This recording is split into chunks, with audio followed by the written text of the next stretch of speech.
ನಮಸ್ತೆ ಆದ್ಮೇಲೆ 80ನೇ ವರ್ಷದ ಸ್ವಾತಂತ್ರ್ಯೋತ್ಸವನ ಆಚರಣೆ ಮಾಡುವ ದಿನದಂದೇ ಬೆಳಗ್ಗಿನ ಜಾವ ಚಾಮರಾಜನಗರದ ಹನ್ನೂರು ತಾಲೂಕಿನಲ್ಲಿ ನಡೆದ ಘಟನೆ ಎಲ್ಲರಿಗೂ ಬೇಸರ ತರುವಂಥದ್ದೇ. ಇದನ್ನು ಯಾರೂ ಒಪ್ಕೊಳ್ಳುವಂಥದ್ದಲ್ಲ. ಈ ಅರಣ್ಯ ಇಲಾಖೆಯ ಸಿಬ್ಬಂದಿಗಳು ಮಾಡಿದ್ದು ಸರಿ ಅಂತ ಹೇಳೋರು ಒಂದ್ ಕಡೆ ಆದ್ರೆ ಅದನ್ನ ಸಮರ್ಥಿಸ್ಕೊಳ್ಳೋದು ಸರ್ಕಾರದ ಕೆಲಸ. ಯಾವುದೇ ಸರ್ಕಾರ ಆಡಳಿತದಲ್ಲಿದ್ದಾಗ ಅವರ ಅಧಿಕಾರಿಗಳು ಮಾಡಿದ್ನೋ ಸರಿ ಅಂತ ಒಪ್ಕೊಳ್ಳೋದು ಎಲ್ಲಾ ಸರ್ಕಾರದ ಕೆಲಸ. ಅದನ್ನ ಸರಿಯಾಗಿ ತಪ್ಪು ಅಂತ ಹೇಳಿ ವಿರೋಧಿಸುವಂತ ವಿರೋಧ ಪಕ್ಷಗಳೇ ಇಲ್ಲದಂತಾಗಿದೆ. ಯಾಕೆಂದ್ರೆ ಇವರಿಬ್ರು ಒಂದೇ ಅಲ್ವಾ, ಅಣ್ಣ ತಮ್ಮದಿರಲ್ವಾ. ಇವರಿಬ್ರು ಒಂದೇ ಆಗಿರೋದ್ರಿಂದ ಇಲ್ಲಿ ತೊಂದರೆಗೊಳಗಾದವರು ಸಾಮಾನ್ಯ ಜನ, ಅವ್ರನ್ನ ಯಾರು ಕೇಳೋರು ಯಾರು ಇಲ್ಲ. ಮಂತ್ರಿಮಂಡಲ ವಿಸ್ತರಣೆ ಮಾಡೋ ಸಮಯದಲ್ಲೇ ರಾಮಲಿಂಗಾರೆಡ್ಡಿ ಅವರು ನನಗೆ ಬೆಂಗಳೂರು ನಗರನೇ ಬೇಕು, ಯಾಕೆಂದ್ರೆ ಅಲ್ಲಿ ಜಾಸ್ತಿ ಕಸ ಬೀಳ್ತದೆ ಅಂತ ಹೇಳಿದ್ರು.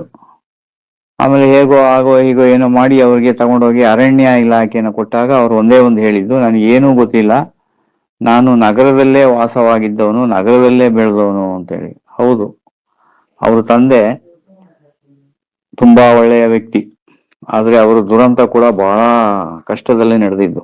ಒಳ್ಳೆಯ ವ್ಯಕ್ತಿ ರಾಮಲಿಂಗಾರೆಡ್ಡಿ ಅವ್ರ ತಂದೆ, ತುಂಬಾ ಒಳ್ಳೆಯ ವ್ಯಕ್ತಿ, ಬಹಳ ಕಷ್ಟಪಟ್ಟು ಮೇಲ್ ಬಂದವರು. ಅವರು ಹುಲ್ಲಿನ ವ್ಯಾಪಾರ ಮಾಡ್ಕೊಂಡು ಮಗನ್ನ LLB ಏನು ಮಾಡಿಸ್ತಾರೆ ಅವ್ರನ್ನ. ಅದು LLB ಪೂರ್ತಿ ಆಗಿದೆಯೇನೋ ಗೊತ್ತಿಲ್ಲ, ಯಾಕೆಂದ್ರೆ ನನಗೆ ಗೊತ್ತಿದ್ದಂತ ಒಬ್ಬ ಖ್ಯಾತ ವಕೀಲರು ಅವರ ಸಹಪಾಠಿಗಳೇ ಆಗಿದ್ರು. ಆಮೇಲೆ ಹಾಗೆ ಅವರು ರಾಜಕೀಯಕ್ಕೆ ಬಂದು ಬೆಳೆದು ನಗರದಲ್ಲಿ ಇದ್ದವರು. ಲಕ್ಸಂದ್ರ ಬಸ್ ಸ್ಟಾಪ್ ಹತ್ರನೇ ಅವ್ರ ಮನೆ. ತುಂಬಾ ಜನರನ್ನ ಅವರು ರಾಜಕೀಯವಾಗಿ ಅವ್ರಿಗೆ ಯಾರ್ಯಾರು ಬೇಕು ಅವ್ರನ್ನೆಲ್ಲ ಅವ್ರು ತಕ್ಕ ಬೆಳೆಸ್ಕೊಂಡಿದ್ದಾರೆ. ಅವ್ರು ಹೇಳಿದ್ದು ನಿಜಾನೇ, ನನಗೆ ಬರೀ ನಗರ ಮಾತ್ರ ಅಭ್ಯಾಸ, ನನಗೆ ಅರಣ್ಯ ಏನು ಗೊತ್ತಿಲ್ಲ ಅಂತ. ಹೋಗಿ ಅವರಿಗೆ ಅರಣ್ಯ ಸಚಿವರದೇ ಜಾಗ ಕೊಟ್ಟಿದ್ದಾರೆ. ಈ ಹಿಂದೆ ಈಶ್ವರ ಖಂಡ್ರೆ ಅವರು ಇದ್ದಾಗ ಅವರಿಗೆ ಅದು ಈಶ್ವರ ಖಂಡ್ರೆಗೆ ಅರಣ್ಯ ಇಲಾಖೆ ಸಾಕಾಗಿ ಹೋಗಿದೆ. ಈಗ ರಾಮಲಿಂಗಾರೆಡ್ಡಿ ಅವರಿಗೆ ಕೊಟ್ಟಿದ್ದಾರೆ. ಈಗ ಯಾರಾದ್ರೂ ಹೌದು ನೀವು ಈ ತರ ಆಗಿದೆಯಲ್ಲ ನಿಮ್ಮ ಪೀರಿಯಡ್ ಅಲ್ಲಿ ರಾಜೀನಾಮೆ ಕೊಡಿ ಅಂದ್ರೆ ಅವ್ರು ಬೇರೆ ರಾಜೀನಾಮೆ ಕೊಡ್ತಾರೆ. ಯಾಕೆಂದ್ರೆ ಅರಣ್ಯ ಇಲಾಖೆ ಕೊಟ್ಟಿದ್ದು ಅವ್ರಿಗೆ ಇಷ್ಟ ಇಲ್ಲ. ಇನ್ನು ಅವರು ಅರಣ್ಯದಲ್ಲಿ ಯಾವ್ಯಾವ ಪ್ರಾಣಿಗಳು ಇರ್ತವೆ, ನಗರದಲ್ಲಿ ಯಾವ ಪ್ರಾಣಿಗಳು ಇರ್ತವೆ ಅಂತ ಪಾಪ ಅರಣ್ಯ ಸಚಿವರಿಗೆ ಗೊತ್ತಿಲ್ಲ.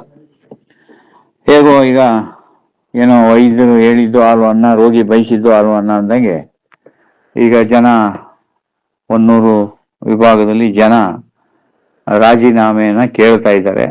ಅವ್ರು ಬೇಕಾದ್ರೆ ಕೊಡ್ಬೋದು, ಯಾಕೆಂದ್ರೆ ಅವ್ರಿಗೆ ಆ ಖಾತೆ ಹಿಡಿಸೋದಿಲ್ಲ. ಜನರಿಗೆ ಬೇಕಾಗಿದಷ್ಟೇ, ರಾಜಕಾರಣಿಗಳಿಗೆ ಬೇಕಾಗಿದೆ ಏನಂದ್ರೆ ಚುನಾವಣೆಯಲ್ಲಿ ಗೆಲ್ಲಬೇಕು, ಗೆದ್ದು ಮಿನಿಸ್ಟರ್ ಸಿಗ್ಬೇಕು, ಮಿನಿಸ್ಟರ್ ಸಿಕ್ಕದವ್ರಿಗೆ ಅವ್ರು ಯೋಚನೆ ಮಾಡಿದ ಖಾತೆ ಸಿಕ್ಬೇಕು, ಆ ಖಾತೆಯಲ್ಲಿ ಯಥೇಚ್ಛ ಹಣ ಬರಬೇಕು. ಇದು ಅವ್ರೆಲ್ಲರಿಗೂ ಎಲ್ಲಾ ಪ್ಲಾನ್. ಇದು ನಮ್ಮ ದೇಶದಲ್ಲಿ ಇರುವಂತ ಒಂದು ದೊಡ್ಡ ದುರ್ಭಾಗ್ಯನೇ ಅನ್ಬೇಕು. ಎಲ್ಲಾ ಪಕ್ಷದವ್ರದ್ದು ಒಂದೇ ಲೆಕ್ಕಾಚಾರ, ಚುನಾವಣೆಯಲ್ಲಿ ನಿಲ್ಬೇಕು, ಗೆಲ್ಲಬೇಕು, ಖರ್ಚು ಮಾಡಿದ ಹಣವನ್ನ ವಾಪಸ್ ಹೇಗೋ ಪಡ್ಕೋಬೇಕು. ಇನ್ನೇನ್ ಬೇರೆ ಅವ್ರಿಗೆ ಬೇರೆ ವೃತ್ತಿನೂ ಗೊತ್ತಿಲ್ಲ, ಇದೇ ಅವರ ಕೃಷಿ. ಇದಕ್ಕೆಲ್ಲ ಸರ್ಕಾರದಲ್ಲಿ ಈ ತರ ಎಲ್ಲ ಆಗ್ತಾ ಇರೋದಕ್ಕೆ ಕಾರಣ ಏನಪ್ಪಾ ಅಂದ್ರೆ ನಮ್ಮ ಕೋರ್ಟ್ಗಳು, ನ್ಯಾಯಾಲಯಗಳು, ಆಮೇಲೆ ನಮ್ಮ ಲೋಕಾಯುಕ್ತ ಇವರೆಲ್ಲ ಸ್ವಲ್ಪ ಎಚ್ಚರ ವಹಿಸ್ಬೇಕು. ಯಾಕೆಂತ ಹೇಳಿದ್ರೆ ಈಗ ಒಬ್ಬ ಸಚಿವ 1 ವರ್ಷ ಗೆದ್ದು 5 ವರ್ಷದಲ್ಲಿ ತನ್ನ ಆಸ್ತಿಯನ್ನ 3 ಪಟ್ಟು 4 ಪಟ್ಟು ಡಿಕ್ಲರೇಷನ್ ಮಾಡಿ ತೋರಿಸ್ತಾರೆ ಅಂತ ಹೇಳಿದ್ರೆ ಇನ್ನು ಮುಚ್ಚಿಟ್ಟಿರೋದು ಎಷ್ಟಿರ್ಬೋದು. ಇದು ಹೇಗೆ ಗಳಿಸಿದ್ರಿ, ಇದಕ್ಕೆ ಲೆಕ್ಕ ಕೊಡೋವರೆಗೂ ನೀವು ಮುಂದಿನ ಚುನಾವಣೆಯಲ್ಲಿ ನಿಲ್ಲುವ ಹಾಗೆ ಇಲ್ಲ ಅಂತ ಒಂದು ಕಾನೂನು ಬರಬೇಕು. ಇದೆಲ್ಲ ಬಹುಶಃ ನಮ್ಮ ಸಂವಿಧಾನದಲ್ಲಿ ಇದೆಯೋ ಇಲ್ವೋ ಏನೋ ನನಗೆ ಗೊತ್ತಿಲ್ಲ. ಆದರೂ ಹೊನ್ನೂರಲ್ಲಿ ನಡಿಬಾರದ ಘಟನೆ ನಡೆದೋಗಿದೆ. ಅದಕ್ಕೆ ಸ್ವಾಭಾವಿಕವಾಗಿ ಪೊಲೀಸ್ ಇಲಾಖೆಯಲ್ಲಿ ಅರಣ್ಯ ಇಲಾಖೆಯವರೆಲ್ಲ ಕೊಡೋದು ಸಮಜಾಯಿಷಿಗಳು ಜನರಿಗೆ ಅದು ಸರಿ ಅನಿಸ್ತದೆ, ಆ ರೀತಿನೇ ಕೊಡ್ತಾರೆ. ಮತ್ತೆ ಆಡಳಿತ ಪಕ್ಷನೂ ಇದೇ ತರ ಅಂತ ಒಪ್ಕೊಳ್ತಾರೆ. ಅವ್ರು ಬೇಟೆಗೆ ಹೋಗಿದ್ರು, ಅವರು ಜಿಂಕೆ ಮಾಂಸ ಸಿಕ್ತು, ಅವ್ರ ನಾಡು ಪಿಸ್ತೂಲ್ ಇತ್ತು, ಅವ್ನಿಗೆ ಗುಂಡು ಹೊಡೆದು ಇನ್ನು ಜೀವ ಇತ್ತು, ಅವ್ರನ್ನ ತಗೊಂಡೋದು ಆಸ್ಪತ್ರೆಗೆ. ಯಾವ ಆಸ್ಪತ್ರೆಗೆ ತಗೊಂಡೋದ್ರು? ಅವ್ರು ನಡೆದ ಘಟನೆ ಸ್ಥಳಕ್ಕೂ ಅವ್ರ ಶವ ಸಾಗಿಸಿರೋ ಜಾಗಕ್ಕೂ ತುಂಬಾ ದೂರ. ಅದಕ್ಕೆ ಮೊದಲು ಎಷ್ಟೋ ಆಸ್ಪತ್ರೆಗಳು ಸಿಗ್ತವೆ. ಹನ್ನೂರಲ್ಲಿ ಹಾಸ್ಪಿಟ್ಲ್ ಇದೆ, ಕೊಳ್ಳೇಗಾಲದಲ್ಲಿ ಹಾಸ್ಪಿಟ್ಲ್ ಇದೆ, ಇಲ್ಲ ಅವ್ರ ನಗರ ಜಿಲ್ಲೆ ಆಸ್ಪತ್ರೆ ಚಾಮರಾಜನಗರದಲ್ಲಿ ಇದೆ, ಅಲ್ಲಿಗೆಲ್ಲ ಹೋಗ್ಬೋದಾಗಿತ್ತಲ್ವಾ? ಇದೆಲ್ಲ ಯಾರು ಕೇಳುವಂಥದ್ದು ವ್ಯವಸ್ಥೆ ಇಲ್ಲ. 2 ದಿನ 3 ದಿನ ನಡೀತದೆ ಘಟನೆ, ಆಮೇಲೆ ಅದನ್ನ ಮರ್ತು ಬಿಡ್ತಾರೆ, ಅಷ್ಟೇ ಬೇರೆ ಘಟನೆ ಬರ್ತದೆ. ಜನ ರೊಚ್ಚಿಗೆದ್ದಿದ್ದಾರೆ ಅಂದ್ರೆ ಅವ್ರ ಮನೇಲಿ ಸಾವಾದಾಗ ಎಲ್ಲರಿಗೂ ನೋವು ಆಗ್ತದೆ. ಇದನ್ನ ಆಡಳಿತ ಪಕ್ಷ ಅವ್ರಿಗೆ ಎಲ್ಲಾ ಬಲ ಇರುತ್ತೆ, ಅವ್ರು ಅದನ್ನ ಕಂಟ್ರೋಲ್ ಮಾಡ್ತಾರೆ, ಅದನ್ನೇನು ಮಾಡಕ್ ಆಗೋದಿಲ್ಲ. ಒಂದ್ 4 ದಿನ ಆದ್ಮೇಲೆ ಜನ ಮರ್ತೋಗ್ತಾರೆ. ಆದ್ರೆ ಇವರು ಬೇಟೆಗೆ ಹೋಗಿದ್ರು, ಇವ್ರ ಹತ್ರ ಜಿಂಕೆ ಮಾಂಸ ಇತ್ತು, ಇವ್ರ ಹತ್ರ ಬಂದೂಕು ಇತ್ತು ಅಂತ ಇವ್ರು ಇವತ್ತು ಏನೋ ಸೃಷ್ಟಿ ಮಾಡ್ಬೋದು. ಆದರೂ ಅವ್ರನ್ನ ಗುಂಡಾಕ್ಬೇಕಾಗಿತ್ತ ಅನ್ನೋದು ಜನರಲ್ಲಿ ಒಂದು ಕೇಳ್ತಾ ಇರೋ ಒಂದು ಪ್ರಶ್ನೆ. ಸರಿ, ಕೊನೆ ಪಕ್ಷ ಅವರು ಏನಾದ್ರು ಬೇಟೆಯ ಹಿನ್ನೆಲೆ ಇರುವವರ ಅದೇ ವೃತ್ತಿನ ಇವರು ಬುದ್ಧಿ ಹೇಳಿ ಹೇಳಿ ಸಾಕಾಗಿತ್ತ? ಅವರು ಬೇಟೆ ಮಾಡಕ್ಕೆ ನಿಜವಾಗ್ಲೂ ಹೋಗಿದ್ರು ಕೂಡ ಅವ್ರನ್ನ ಯಾಕೆ ಇವರು ಬಂಧಿಸ್ಬೋದಾಗಿತ್ತಲ್ವಾ? ಯಾಕಂದ್ರೆ ಇದ್ದಿದ್ದು ಅವ್ರು 3 ಜನ, ಇವ್ರ ಕಡೆ ಇದ್ದಿದ್ದು ಬೇಕಾದಷ್ಟು ಜನ ಇರ್ತಾರೆ. ಇವ್ರಿಗೆ ಖಚಿತ ಮಾಹಿತಿ ಸಿಕ್ತು ಅಂದಾಗ ಇವ್ರು 23 ಜನ ಹೋಗಿರ್ತಾರೆ. 23 ಜನ ನೋಡಿದಾಗ ಅವರು ಸ್ವಾಭಾವಿಕವಾಗಿ ಅವರು ಸರೆಂಡರ್ ಆಗೇ ಆಗ್ತಾರೆ. ಆದ್ರೆ ಇದೆಲ್ಲ ಒಂದು ವ್ಯವಸ್ಥಿತವಾಗಿ ಏನ್ ನಡೆಯುತ್ತೆ ಅಂತ ಹೇಳಿದ್ರೆ, ಇದು ಘಟನೆಯಲ್ಲಿ ರಿಸಲ್ಟ್ ಏನ್ ಬರ್ತದೆ ಅನ್ನೋದೆಲ್ಲ ಅದು ಆಮೇಲೆ. ಅಷ್ಟೊತ್ತಿಗೆ ಜನ ಮರ್ತೋಗಿರ್ತಾರೆ, ಘಟನೆ ಮರ್ತೋಗಿರ್ತದೆ. ಆಮೇಲೆ ಅದನ್ನ ಯಾರು ಅಷ್ಟು ಗಮನಿಸಕ್ ಹೋಗೋದಿಲ್ಲ. ಈಗ ಒಂದು 3 ದಿನ ಜನ ರೋಡ್ಗಿಳಿದು ಕಿರ್ಚಾಡ್ತಾರೆ. ಅದೇ ಇಲ್ದು ವಿಚಾರ ಅಲ್ಲ ಇದು. ಇದು ಆಗ್ಬೇಕಾಗಿರೋದೇನು?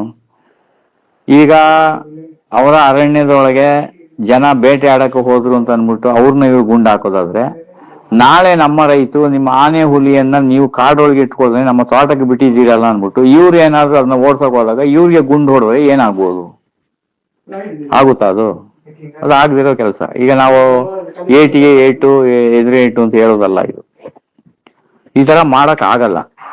ಅದನ್ನ ಅವರು ಅರ್ಥಕೊಂಡು ಜನರು ಎಷ್ಟೇ ಕ್ರೂರಿಗಳಾಗಿದ್ರು ಯಾರನ್ನು ಕೂಡ ಕೊಲ್ಲಬೇಕು ಅಂತ ಯಾವ ಸಂವಿಧಾನದಲ್ಲೂ ಯಾವ ರೈಟ್ಸ್ ಅಲ್ಲೂ ಇಲ್ಲ. ಇವ್ರುಗಳೇ ಕಾನೂನನ್ನು ತಗೊಂಡು ಇವಾಗ ಕೇಳಿದ್ರೆ ಹೇಳ್ತಾರೆ ಅವ್ರು ನಾಪತ್ತೆ ಆಗಿದ್ದಾರೆ, ಅವ್ರು ಎಲ್ಲೋಗಿದ್ದಾರೆ, ಅವ್ರ ಮೇಲೆ FIR ಆಗಿದೆ ಅಂತೇಳಿ. ಇದು ಕಠಿಣ ಮೇಲಧಿಕಾರಿಗಳ ಮೇಲೆ ಶಿಸ್ತು ಕಠಿಣ ಕ್ರಮ ಆಗ್ಬೇಕು. ಇದು 4 ದಿನ ಮಾಡಿ ಇದನ್ನ ಬಿಟ್ಬಿಡ್ಬಾರ್ದು. ಆದ್ರೆ ಇದು ನಡಿಬಾರ್ದ ಘಟನೆ. ಪಾಪ ಆ ಸತ್ತಿರೋರ ಕುಟುಂಬಕ್ಕೆ ಎಷ್ಟು ನೋವು, ಎಷ್ಟು ನಷ್ಟ. ಆಮೇಲೆ ಆ ಮುಂದಿನ ಮಕ್ಕಳ ಭವಿಷ್ಯ ಏನು?